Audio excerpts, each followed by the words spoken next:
खुदावंद यीशु मसीह के जिंदा पाक और जलाली नाम में आप सब बहनों और भाइयों को बहुत बहुत सलाम। खुदावंद भला है, उसकी शफकत अब्दी है और उसकी वफादारी पुश्त दर पुश्त रहती है।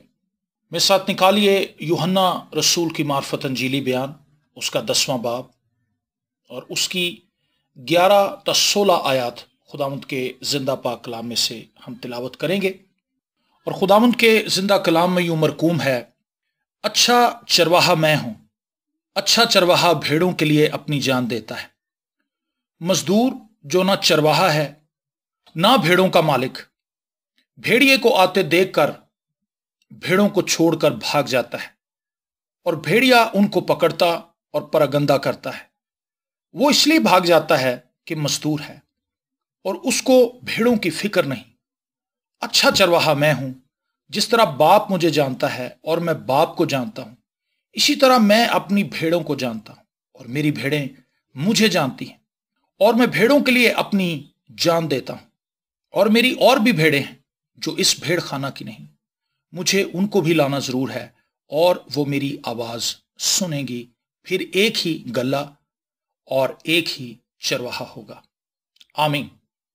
मेरे अजीज बहनों और भाइयों, बाइबल मुकद्दस में चरवाहे के लिए जो इस्तिलाह इस्तेमाल की गई है, इसका ताल्लुक रहनुमाई करने से है। यह बादशाहों और काहिनों दोनों के लिए इस्तेमाल हुई है।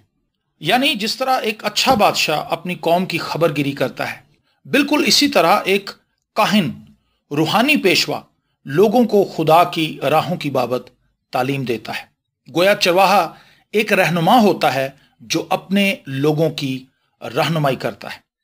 अगर हम हिजकिय्याह नबी का सहीफा उसका 34वां बाब पढ़ें तो वहां पर हमें चरवाहों के ताल्लुक से एक बिल्कुल अलग तस्वीर नजर आती है और मैं चाहता हूं कि वो मैं आपके सामने रखूं। हिजकिय्याह नबी का सहीफा उसका 34वां बाब और उसकी पहली 5 आयात हम खुदावंद के कलाम में से तिलावत करते हैं। और खुदावंद के जिंदा कलाम में यूं मरकूम है, और खुदावंद का कलाम मुझ पर नाजिल हुआ कि ए आदमजात, इसराइल के चरवाहों के खिलाफ नबूवत कर, हाँ नबूवत कर और उनसे कह, खुदावंद खुदा चरवाहों को यूं फरमाता है कि इसराइल के चरवाहों पर अफसोस जो अपना ही पेट भरते हैं। क्या चरवाहों को मुनासिब नहीं कि भेड़ों को चराएं? तुम चिकनाई खाते और ऊन पहनते हो और जो फरबा हैं उनको ज़िबह करते हो, लेकिन गल्ला नहीं चराते। तुमने कमजोरों को तवानाई और बीमारों को शिफा नहीं दी और टूटे हुए को नहीं बांधा, और वो जो निकाल दिए गए उनको वापस नहीं लाए और गुमशुदा की तलाश नहीं की, बल्कि जबरदस्ती और सख्ती से उन पर हुकूमत की। और वो तितर बितर हो गए क्योंकि कोई पासबान ना था, और वो परगंदा होकर मैदान के सब दरिंदों की खुराक हुए। मेरे अजीजों, ये तस्वीर एक बुरे चरवाहे की है जिसे भेड़ों की खुराक की बजाय अपना पेट भरने से मतलब है। वो ऐशो इशरत की जिंदगी गुजारना पसंद करता है। वो उनकी फिक्र नहीं करता, वो उनकी मुसीबत और परेशानी में उन्हें तन्हा छोड़ देता है। वो गुमशुदा भेड़ों की तलाश नहीं करता, वो उन्हें हर वक्त हदिया और दया की लाने की तलकीन करता है। वो उनके लिए दुआ नहीं करता, वो शैतान के हाथों में जकड़ी हुई भेड़ों को बर्बाद होने के लिए छोड़ देता है। गोया उसे भेड़ों की सेहत से ज्यादा उनकी ऊन और चर्बी में दिलचस्पी है। ज़बूर 23 अच्छे चरवाहे के लिए बाइबल मुकद्दस में एक शाहकार की हैसियत से मौजूद है। इस ज़बूर में दाऊद अपने ईमान और एतमाद का इजहार करता है जो बतौर चौपान वो अपने खुदावंद पर रखता है। और वो कहता है, खुदावंद मेरा चौपान है, मुझे कमी ना होगी।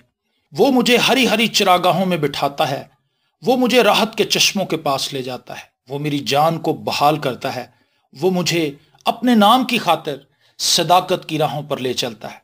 बल्कि खा मौत के साए की वादी में से मेरा गुजर हो, मैं किसी बला से नहीं डरूंगा, क्योंकि तू मेरे साथ है। तेरे असा और तेरी लाठी से मुझे तसल्ली है। तू मेरे दुश्मनों के रूबरू मेरे आगे दस्तरखान बिछाता है। तूने मेरे सर पर तेल मला है, मेरा प्याला लबरेज होता है। आमीन। एक चरवाहा अपनी भेड़ों की रहनुमाई करता है और उनकी खुराक का इंतजाम करता है और उन्हें दुश्मन के हमलों से बचाता है। वो मुसीबत में उनके साथ खड़ा होता है, वो उनकी खबरगिरी करता है, वो उनकी फिक्र करता है, वो उनकी इस्लाह करता है, वो उन्हें हौसला देता है, वो उन्हें सिखाता है। खुदावंद यीशु मसीह का ये कहना कि मेरी और भी भेड़ें हैं, जो इस गल्ला खाना की नहीं। इस बात की तरफ इशारा है कि मसीह खुदावंद महज इसराइलियों के लिए नहीं बल्कि तमाम दुनिया के लिए अपनी जान देता है और उनके गुनाहों को अपने लहू से धोता है। इसलिए गैर अक़वाम में से कोई भी इस चरवाहे के गल्ला में शामिल होकर हमेशा की जिंदगी पा सकता है। मैं आपसे पूछना चाहता हूं, क्या आप इस चरवाहे को जानते हैं? क्या आप उसकी भेड़ हैं? क्या आप उसकी आवाज सुनकर उसके पीछे चलते हैं? अगर अभी तक आप इस अच्छे चरवाहे को नहीं जानते तो मैं आपको दावत देना चाहता हूं, इस अच्छे चरवाहे को अपनी जिंदगी में दावत दीजिए, इसकी आवाज को सुनिए, इसके पीछे चलिए। ये आपको राहत के चश्मों के पास लेकर जाएगा। आइए अपने सरों को झुकाएं और दुआ मांगें। ऐ आसमानी बाप, लश्करों के खुदा, तेरी तारीफ, तेरी सताइश और तेरी मदहसराई करते हैं इस बात के लिए कि तूने मसीह यीशु को, जो तेरा इकलौता बेटा है, इस जमीन पर भेजा, जो कि अच्छा चरवाहा है और वो अपनी भेड़ों के लिए अपनी जान देता है। आसमानी बाप, हम दिल की गहराइयों से इस अच्छे चरवाहे के लिए तेरी शुक्रगुजारी करते हैं। फजल बख्श कि हम अच्छी भेड़ बनकर इस चरवाहे के पीछे चलें और हमेशा की जिंदगी को हासिल कर लें। यीशु के नाम में आमीन।